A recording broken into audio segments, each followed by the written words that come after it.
Radio Publique Africaine.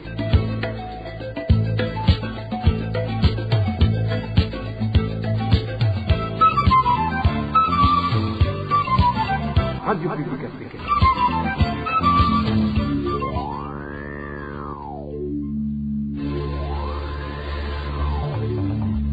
C'est le moment de suivre le journal parlé en français.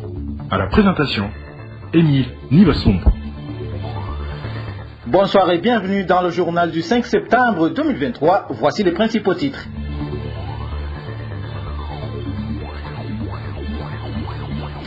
L'épidémie de choléra déclarée dans la ville de Bujumbura et les provinces Bujumbura et Chibitoke. Le ministère de la Santé publique appelle au respect des règles d'hygiène. Vous allez suivre les détails tout à l'heure. Plus de 250 habitants de Rukaramu enfermés dans une salle de réunion de la commune Mutimbuzi. Leurs proches parlent d'arrestations arbitraires. Nous allons également en parler. Au cours de ce journal, nous allons également évoquer les doutes autour de la décision de l'armée burundaise d'interdire à la population civile de porter des habits semblables aux tenues militaires et policières. Voilà pour le sommaire. Le développement des titres, c'est tout de suite.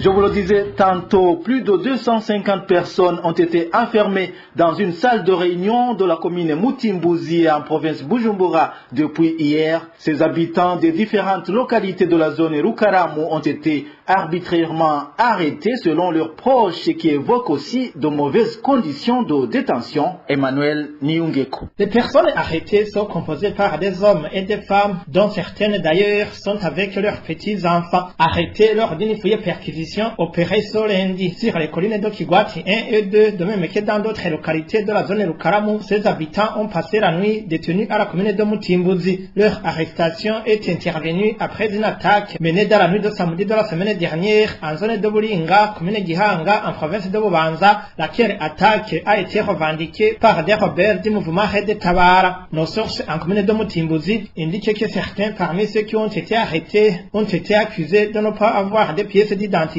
et des cahiers de ménage. Au cours d'une fouille perquisition de ce lundi effectuée en zone Rukaramu, on a arrêté 270 personnes. Comme il n'y a pas d'eau cachot qui pouvait les contenir, ils ont été mis dans un hangar de la commune de Mutimbuzi. C'est là où ces gens sont détenus depuis hier. Les hommes, les femmes, les filles et les garçons sont tous enfermés dans un même hangar et certaines femmes y sont avec leurs enfants.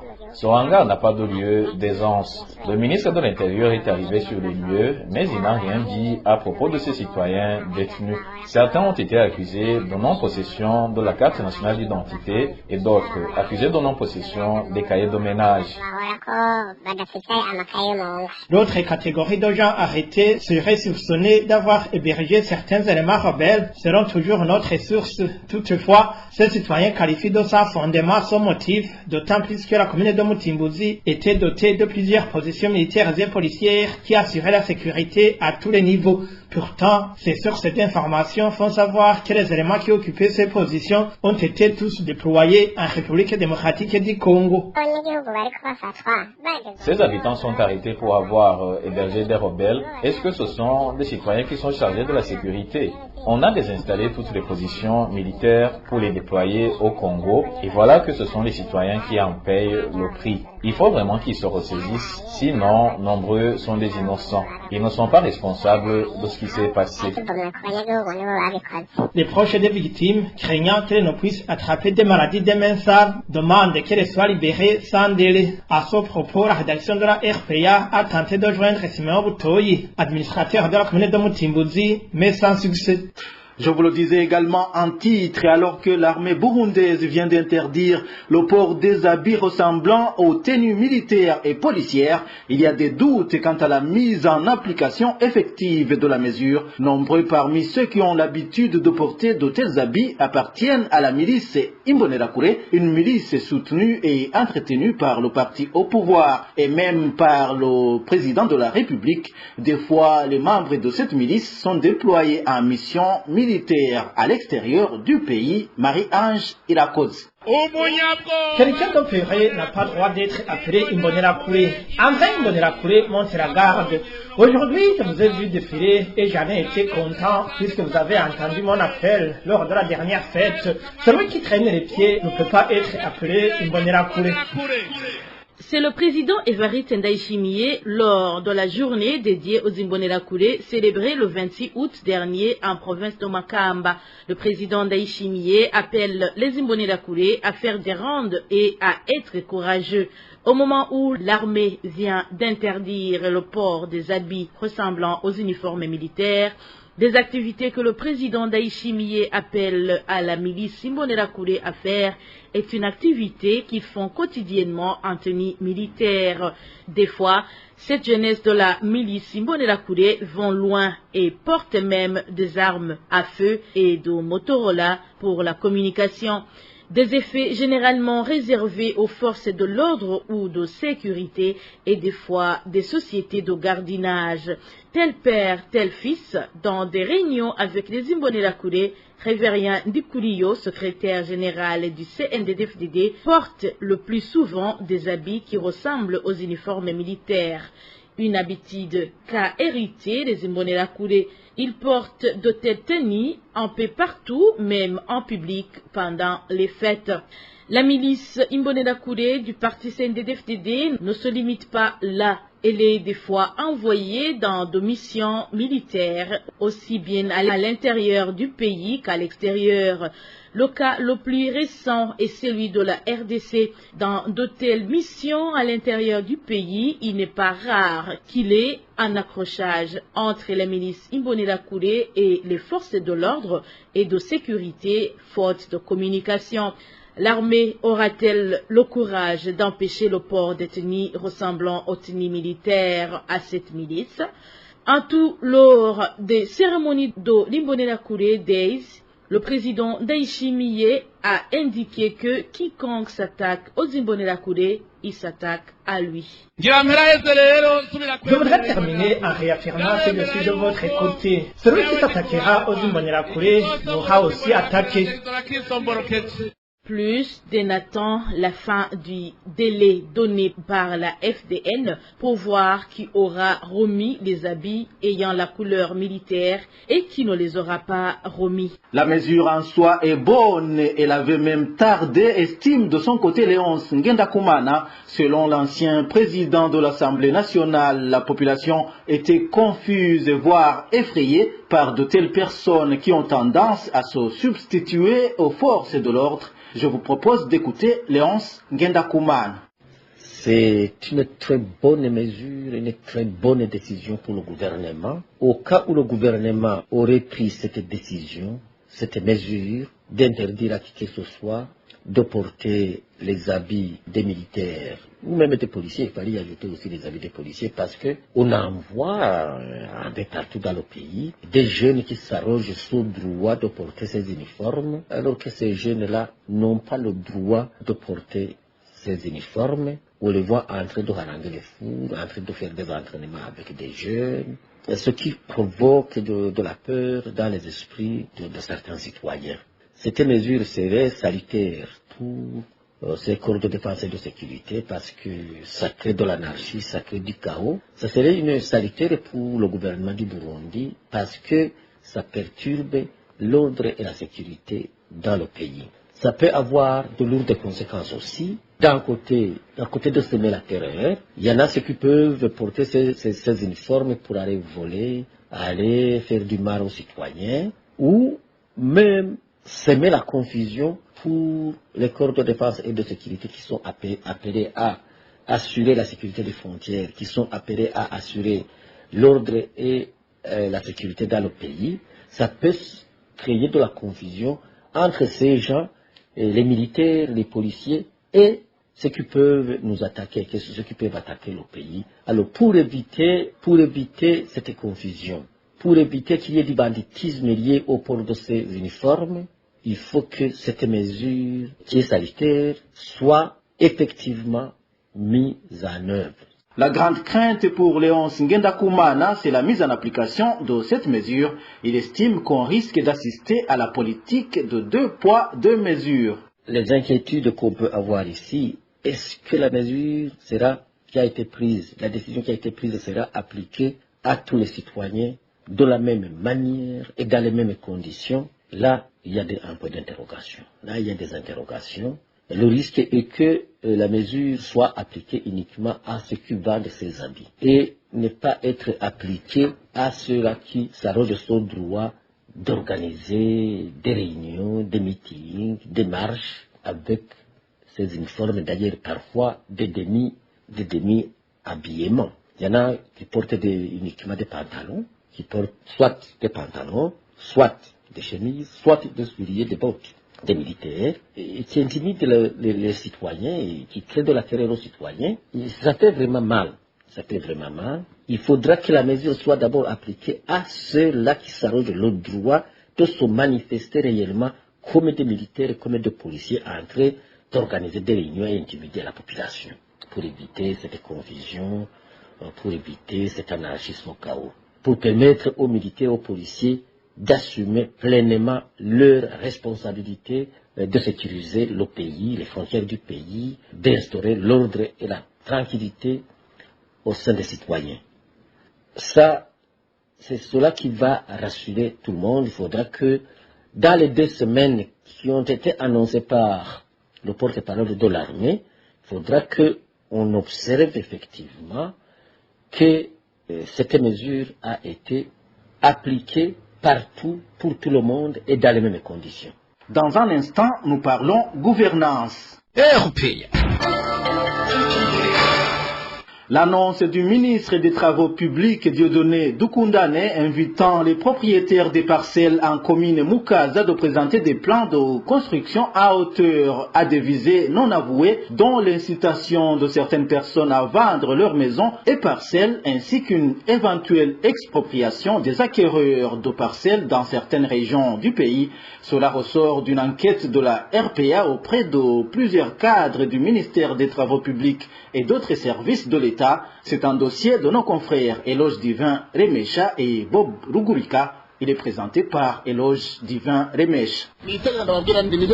Cette loi dont je vous parle date de 2011 et stipule que dans une parcelle qui mesure moins de 10 arts, il doit y être érigé une maison en étage de moins de 2 niveaux. Mais si tu possèdes une parcelle mesurant 10 arts et même plus, tu dois construire une maison en étage de 4 niveaux.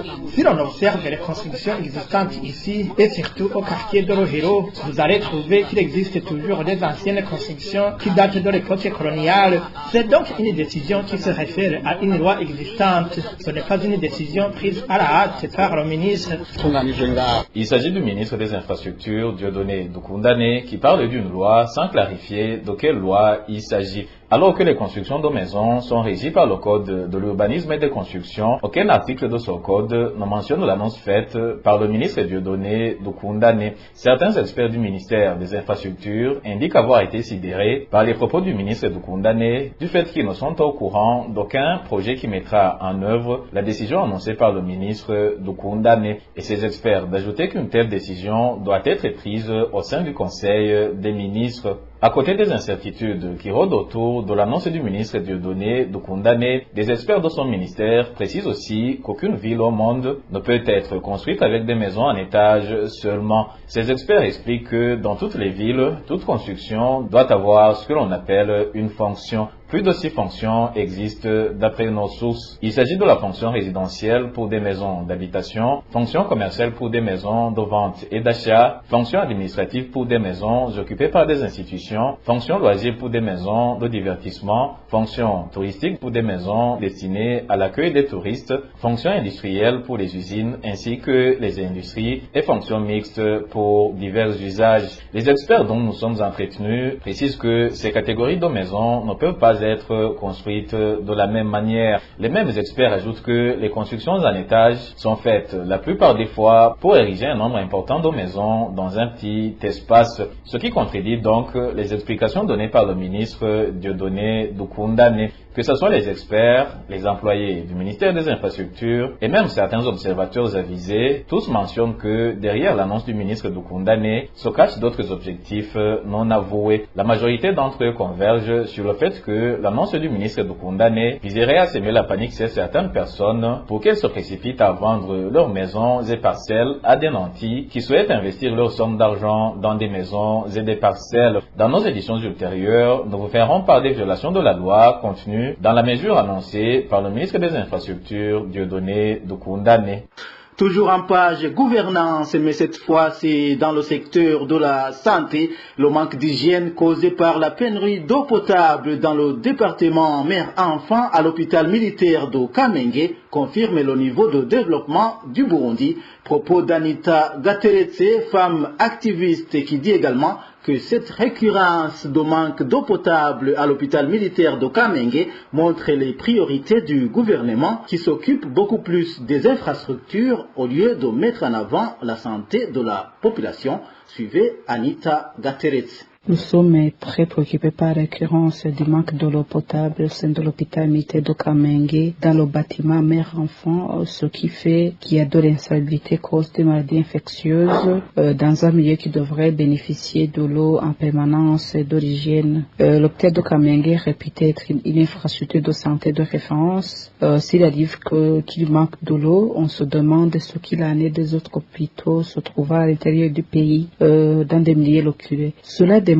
de la mauvaise foi ou bien de la négligence des autorités et ça montre aussi que l'économie du Burundi n'est pas dans une bonne situation pour pouvoir subvenir aux besoins de la population. Cette récurrence de l'eau à l'hôpital militaire de Kamenge nous donne à réfléchir sur les priorités du gouvernement. Au moment où on voit que la principale société qui s'occupe de l'octroi de l'eau, de l'électricité, régie des eaux, s'est tournée vers la commercialisation du carburant, ce qui n'était pas son domaine. Et aussi, on voit que ces derniers temps, il y a des appels incessants du gouvernement à l'endroit des citoyens de la mairie de Bujumbura pour qu'ils puissent construire des maisons modernes en étage. Et on se demande si le gouvernement du Burundi ne peut pas assurer un besoin vital comme l'accès à l'eau, comment dans une situation économique telle que nous la connaissons, un simple citoyen pourra construire une maison moderne. Et donc, on demande au gouvernement de revoir ses priorités. Je pense que la santé de la population vient en premier lieu. Donc, le gouvernement doit donner des moyens nécessaires au ministère de la Santé, aux hôpitaux, pour que les malades puissent être soignés, pour que les mères qui donnent naissance aux bébés puissent bénéficier vraiment de tout ce qui est nécessaire, surtout l'hygiène. La santé, c'est également l'épidémie de choléra qui est signalée dans le quartier Muyaga de la zone Gihosha en commune Nahangwa. Nous sommes dans la mairie de Bujumbura. La pénurie frappante d'eau potable qui s'observe dans ce quartier est la principale cause de cette épidémie. L'eau potable reste introuvable dans cette localité où la population est obligée d'utiliser l'eau de la rivière Nyabagere. Le point avec Elvis Nyomungere. 3 des habitants du quartier Muyaga ont été jusqu'à été déclarés malades d'une maladie qui a les signes du choléra. Selon la population du dit quartier, le manque d'hygiène lié à la pénurie d'eau potable est la principale cause de cette maladie, comme en témoignent cet habitant. La pénurie d'eau qui se manifeste à la mairie de Bujumbura et surtout au quartier Muyaga de la zone Gihosha commence à entraîner des conséquences. Il y a une famille qui est atteinte du choléra à cause du manque d'hygiène. Ça fait plus de 3 jours que nous n'avons pas d'eau. Parmi ces cas de choléra, il y a une maman et son enfant qui ont été évacués par une ambulance. Même après que cette maladie s'est déclarée, il n'y a toujours pas d'eau potable dans ce quartier. La plupart utilisent des vélos pour aller puiser l'eau louée dans les ménages. Ainsi, un bidon de 20 litres s'achète à 1000 francs. Malheureusement, ceux qui n'ont pas de moyens font recours à l'eau de la rivière Nyabagere. L'eau sale, selon la population, ce qui laisse penser qu'elle serait à l'origine de cette maladie qui a les signes du choléra. Même à cette heure à laquelle je vous parle, depuis avant-hier, nous n'avons pas d'eau potable. Il y a ceux qui utilisent les vélos pour avoir de l'eau potable. Un bidon de 20 litres se vend 500 ou 1000 francs. Avec la pauvreté qui existe aujourd'hui, beaucoup optent pour l'utilisation d'eau de la rivière Nyabagere. Malheureusement, l'eau de cette rivière contient beaucoup de microbes, raison pour laquelle cette épidémie de choléra ne peut pas manquer ici.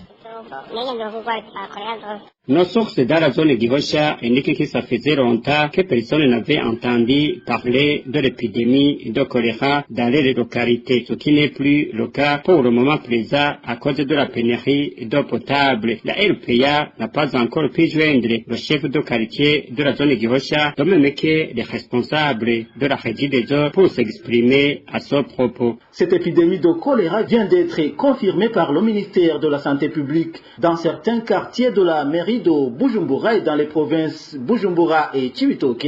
Dans un communiqué qui vient de sortir, le ministère de la Santé publique annonce que seulement pour la journée de ce lundi 4 septembre, 12 cas de choléra ont été déclarés. Le ministère demande à la population de respecter les règles d'hygiène. Suivez Dr Polycarpe Ndaikeza, c'est le porte-parole du ministère de la Santé publique. Le ministère de la Santé publique et de la lutte contre le sida porte à la connaissance des habitants de la mairie de Bujumbura, des provinces Bujumbura et Cibitoke, qui s'observe une recrudescence des cas de choléra dans ces localités. En effet, ce 4 septembre 2023, 12 nouveaux cas ont été notifiés. Ces cas proviennent des localités ci-après. District sanitaire de Bujumbura Nord, zone Buterere, la localité appelée Kwisamariro, 2 cas. Zone Gihosha, quartier Nyabagere, 2 cas. Et Muyaga, 1 cas. Zone Kinama, quartier Muramvya, 1 cas. District sanitaire de Bujumbura Sud,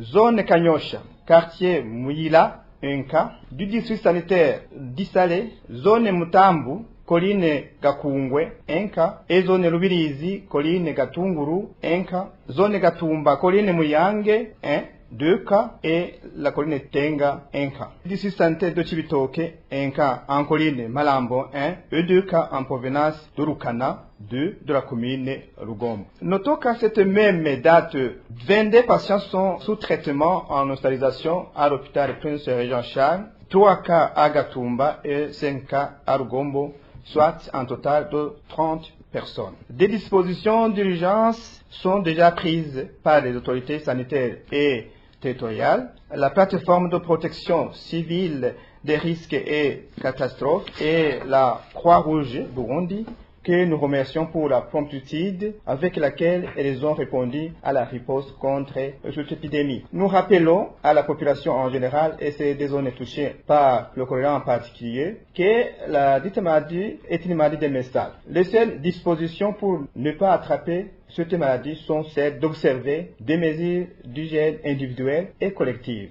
Ces mesures sont notamment se laver les mains au savon avant de manger, boire de l'eau potable.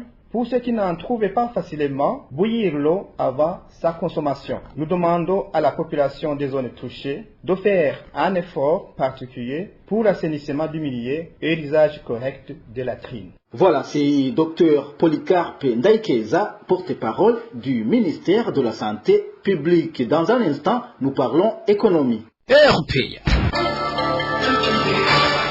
Le manque de billets qui s'observe actuellement dans différentes banques aggrave le problème de pauvreté qui hante les Burundais. Les citoyens qui vivent du métier de construction disent que cette situation les touche particulièrement car ils peuvent travailler toute la journée et rentrer sans percevoir leur rémunération. Le point avec Dani Claire, il la trouve.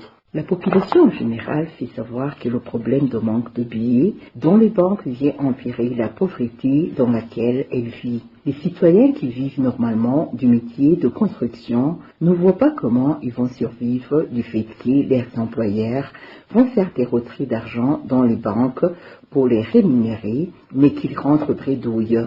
L'un des ouvriers de construction raconte.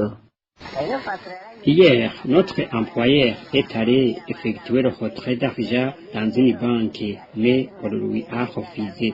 Les agents de la banque lui ont dit de retourner dans les après-midi. Il y est retourné. Il a attendu jusqu'à 18 heures. Malheureusement, il est rentré sans avoir été servi. Les personnes qui font du travail qui demandent beaucoup d'argent, comme la construction des maisons et autres, indiquent que leurs activités sont paralysées faute d'argent, ce qui engendre des problèmes dans leur travail et dans leur famille. Ce n'est pas la première ou la deuxième fois que le travail est paralysé et que les ouvriers restent les bras croisés sur les chantiers et que d'autres travaillent mais rentrent sans être rémunérés. Tout cela a des conséquences sur les familles et sur le pays parce que cet ouvrier se rend sur le chantier pour pouvoir nourrir sa famille, pourtant il reste à ne rien faire ou bien travailler sans rémunération à cause de ce problème de manque de billets dans les banques. Vous comprenez que même l'économie du pays chute car d'où viendront les taxes que le gouvernement réclame tout le temps. Ce ne sont que des problèmes seulement.